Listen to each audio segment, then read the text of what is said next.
Okay, so we're gonna finish off our mixed veggie salad here.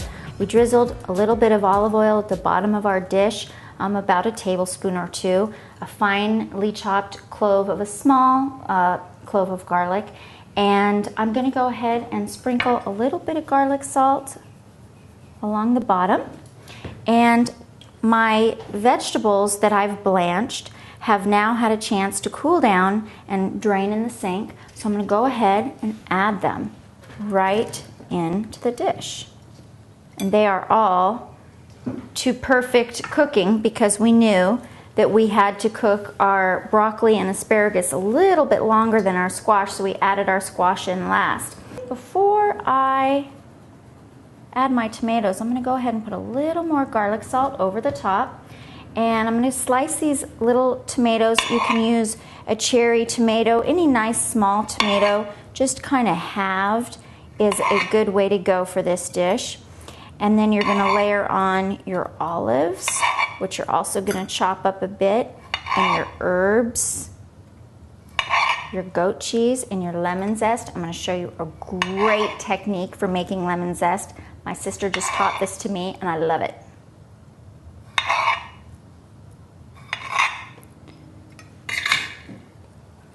So we'll layer in the tomatoes, and I always add tomatoes to this salad just because of the color contrast. And then I'm just gonna roughly chop these olives, layer them on top. And now I'm going to put some pine nuts. And now I'm gonna add my herbs. And this is a salad where you wanna have a lot of herbs. So the herbs I've selected, I like oregano. I also like lemon thyme, especially because I'm adding the lemon zest. This is two different types of basil. We've got an African blue basil, which is very sweet, and we've got this, which is called lettuce basil, which is also more on the mild side. I'm just gonna go ahead and snip off the ends, give them a little chop, and just roughly sprinkle them over the top of the salad. And by the way, these are from my garden. My husband loves to garden, and he's got a beautiful herb garden for me. So I get to hand pick my herbs. Lemon thyme is perfect to blend with our lemon zest, which is gonna blend with our goat cheese. And you remember I was talking about goat cheese, or cheese in general, and how we don't wanna have a high amount of, let's say, animal fat, the unhealthy fat in our diet. Well, when you're just sprinkling, first of all, cheese is a good food in terms of the calcium and the nutrients, but you just don't want to have too much of it in your diet because then you're getting the fat along with it. So you just need to keep it in moderation. That's why I generally don't put cheese throughout my dish, rather I'd crumble it on top, and that's what we're doing today. So our last herb then, some beautiful oregano. And we're gonna go ahead, since I already added salt, add a little pepper. And now I'm gonna go ahead and crumble my goat cheese. First of all, even before you add it, it's just so beautiful in color, so fresh.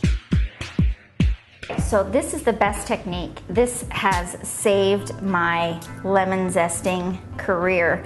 I used to always use a grater to zest my lemons, and now I peel it first.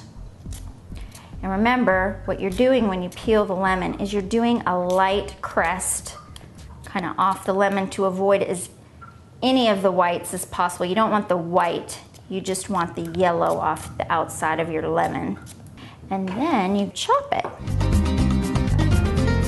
Okay, so this is the finished product on our lemon zest. I just chopped it really, really fine with my knife, and now I'm just gonna sprinkle it over the entire salad.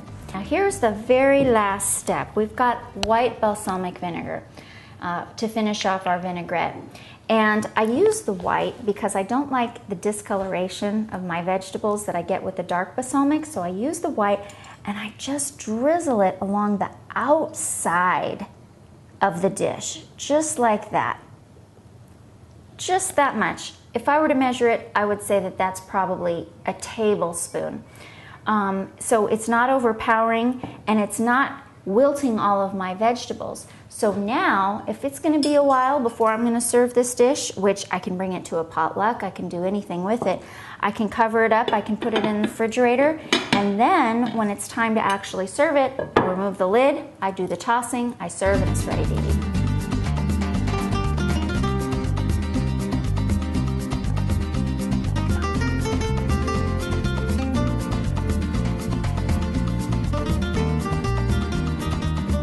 Okay, so we started out this show by talking about the healthy eating formula. What did we say? We said lean forms of protein. There we have it. Healthy fats in moderation. We used a couple of tablespoons of olive oil in each of these dishes. Plentiful vegetables, all organic and locally grown, and that's what we adhered to.